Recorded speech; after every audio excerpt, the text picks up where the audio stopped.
Good morning, everyone. Morning of day 5, and you might be able to tell I feel a lot better. It's funny, hey? You never realise how sick you are until you start feeling better. And I'm still pretty sick. I'm still really congested, but I feel a lot better than I did. We slept pretty well last night. It was really cool, actually. We're here. This is Madigan Camp 17 we're just pulling out of. And this is, I think, the best campsite we've been at. Really nice area between a couple of dunes, lots of trees. There was lots of firewood, but we didn't even have a campfire. The stars last night were spectacular. I took a bunch of star photography. Then this morning I was up at sunrise, running around getting photos, just looking at everything, looking for dingo tracks, looking for camel tracks, all the fun stuff. And now we keep moving. Day 5 on the Madigan. It's getting a little bit Groundhog Day, but still loving it. Still really beautiful. And today there's a couple of highlights. We're only about 6 kilometres away from the border of Queensland. So we'll be leaving the Northern Territory and driving into yet another state of Australia, Queensland. This is the one that is basically all of the northeast corner of Australia. It has all the tropical white sand beaches. It has some amazing four-wheel driving highlights that I'm looking forward to. And I've got relatives there as well. 2 sets of uncles and aunties who live in Queensland who will be visiting here shortly once we get across the desert. So lots to look forward to in Queensland. Exciting to get into a new state, but more short term, more time on the Madigan Line. Just come up and over a dune out of camp and I can see more dunes in the distance. Surprise, surprise. Let's see what day 5 brings for us as we continue east.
So check it out, guys. We saw some wild camels and we ended up jumping out on foot and we followed them for a while and they got really curious and they started following us on foot. There's 9 of them in this herd. Yeah, I wonder, a little bit further, I wonder what happens if you turn the engine off. Yeah, stop there.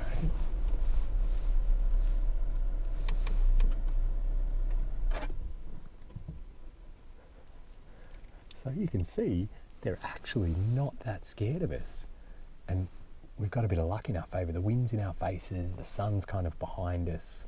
So they're a bit confused, really. They don't know what to make of us. It's hilarious hanging out with wild camels. Beautiful.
So here we are, we've just arrived at Madigan Camp 20 and we passed through a national park in Queensland and we've come out the other side of it and now we're in a cattle station called Adria Downs.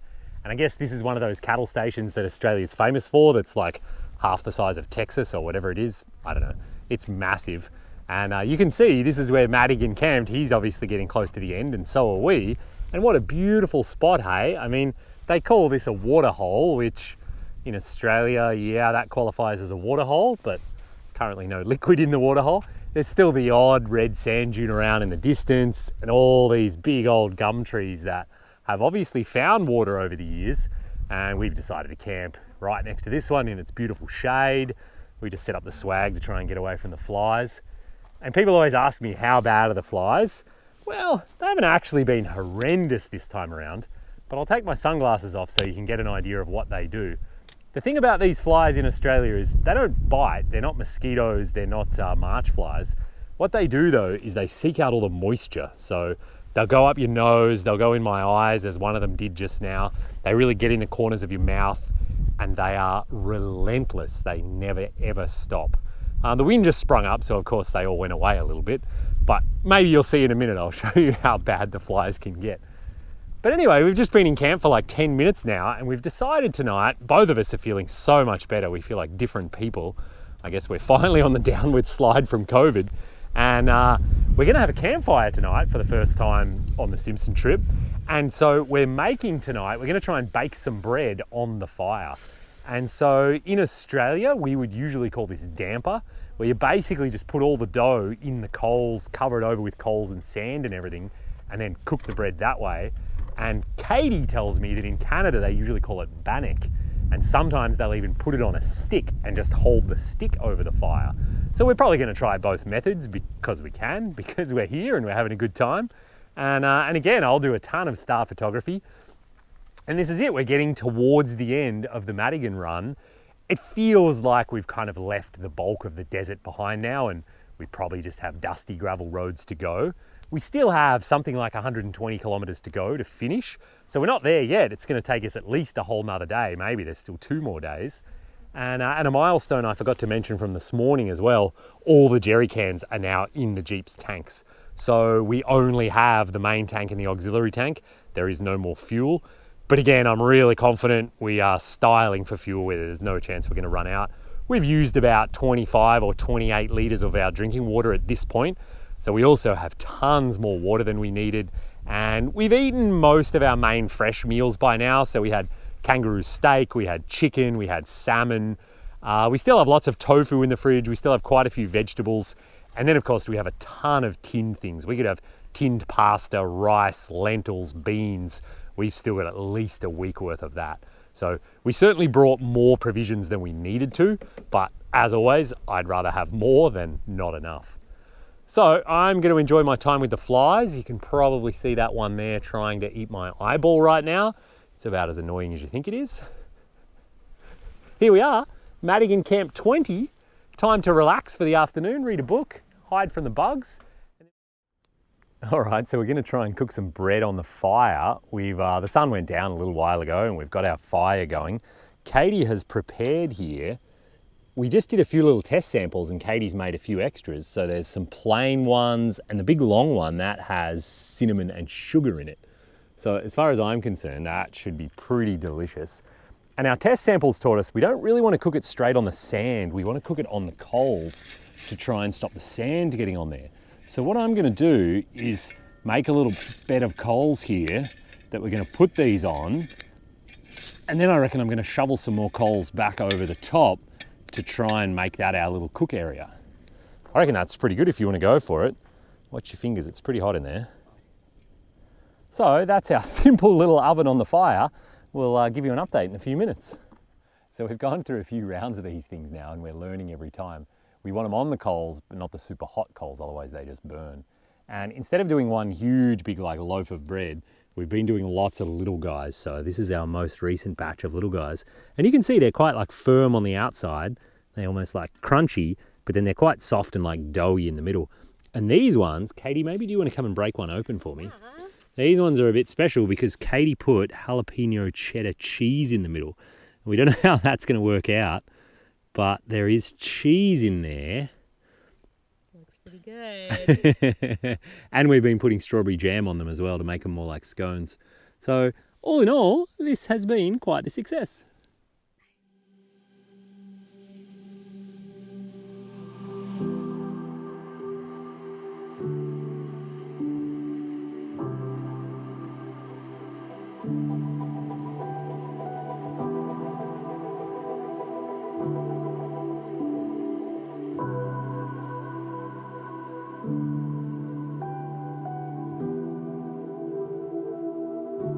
Continue on, day 6 is underway and we've already been driving now for about an hour and we've come to the ruins of old Annandale station. And so I don't have much information, but I guess this was an old cattle station here right on the edge of the Simpson, and a pretty harsh place to try and make a living. But things are going really well. The Jeep is running brilliantly, and actually we were up to, the computer was saying 21.5 litres per 100. That's as high as we ever saw it go. And actually this morning it's come back down to 20.1. So I would say that average is very accurate, because otherwise it wouldn't come down that quickly. And so really we're gonna cross the Simpson with only burning 20 litres per 100, which is way better than I thought it was gonna do. And actually I'm really happy with that, because that's what a lot of people driving diesels say they get. I think my friends in the Troopy said they were at about 18 litres 100, but lots of guys online, when I see them planning for the Simpson, you know, whether they're in a Hilux or a, you know, any kind of ute or pickup, they say plan for about 20 litres 100. So that's really great. The Jeep's running fantastically. It seems to really like the fuel that we put in it way back in Alice. And interestingly, that fuel is not regular unleaded gasoline or petrol. It's actually called Opal. And so it's fuel, it has way lower of a smell to it. It's like low essence. So basically you can't sniff it and get high. So it's kind of the law in a lot of remote Aboriginal communities. You are not allowed to bring in regular unleaded petrol. You must use this stuff called Opal. And I'd been wondering how the Jeep would run on it, if it would run any differently. If anything, it's running better. Great. So here we are, old Annandale. Katie's over there at what looks like an old chimney. I guess there was a building or a house. Wow, lots of stuff here. And then over there too, I see a big old boiler. Looks like a big steam boiler of some sort. So look at this place though, to try and have a cattle station and live here. People did incredible things.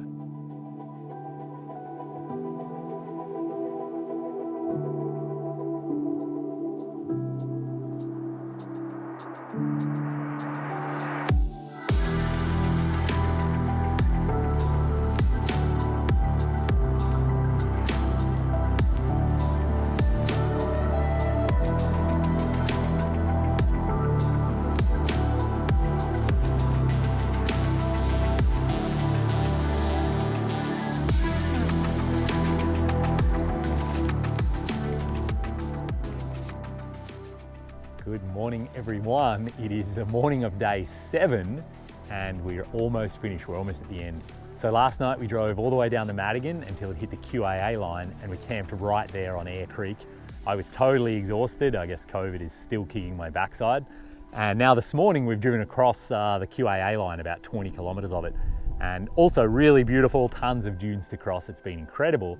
And now we've arrived at a highlight. Behind me here, this is called Big Red. So this is one of the biggest sand dunes in the Simpson. I don't know if it's actually the biggest, but you know, it's kind of one of the most famous to try and drive up. And you can see there's like 4 distinct lines that people take. I think hard right is the easiest one, call it the chicken line. And then some of those ones on the left get a little bit harder. I don't actually know which one's the hardest, which one's at the end. You can see they all get really steep, and I imagine that's gonna be kind of the crux move. So I think I'm gonna aim for like second from the left, I think is what I'm looking at right now. I've just aired down even more, so I'm at 12 PSI all around. So I have quite the sidewall bulge going on down here, which should give me maximum chance of getting up there. And so we'll go low range, manual mode, and I'll try and get some momentum going and then just keep my foot into it. And we'll see what happens in terms of if we get a ton of wheel spin or if we basically keep our momentum. The sand on the QAA has been a bit softer and a bit different. So we'll see what happens. Here we go. Let's get to the top of Big Red, and we are almost finished our time in the Simpson.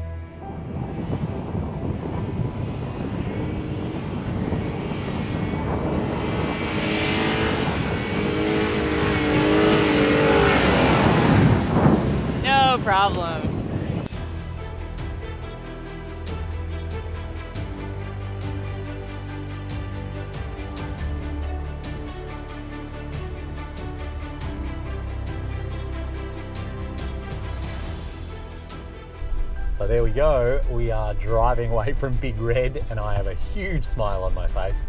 So I did the 2 furthest left lines, and with 12 PSI in the tyres, I had the Jeep in manual mode, and all I had to do was bump it down gears as I was going up, just to keep it high in the rev range, and it had no problem at all. It crested the top. In fact, I had way more speed than I needed, and I backed off before I got to the top. So Jeep did great on Big Red, which, I mean, you would expect it to do at 12 PSI. And so I actually just stopped and aired up there just as we're leaving the dune, because I don't want to drive any longer than necessary at that low tyre pressure.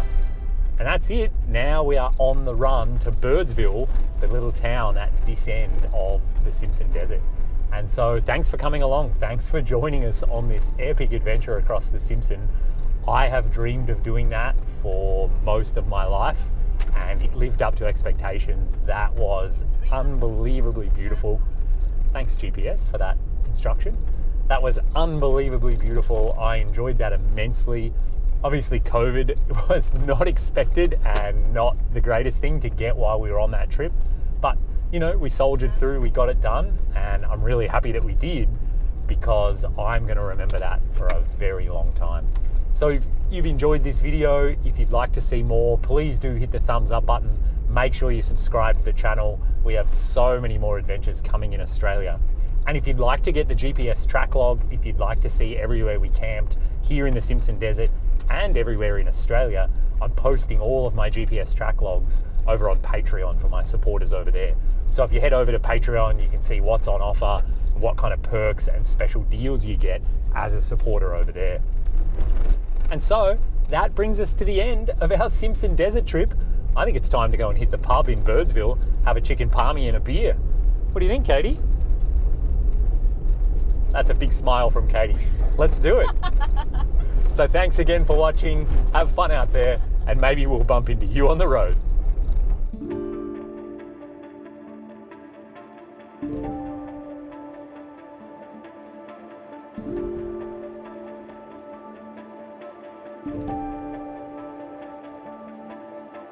Thank you.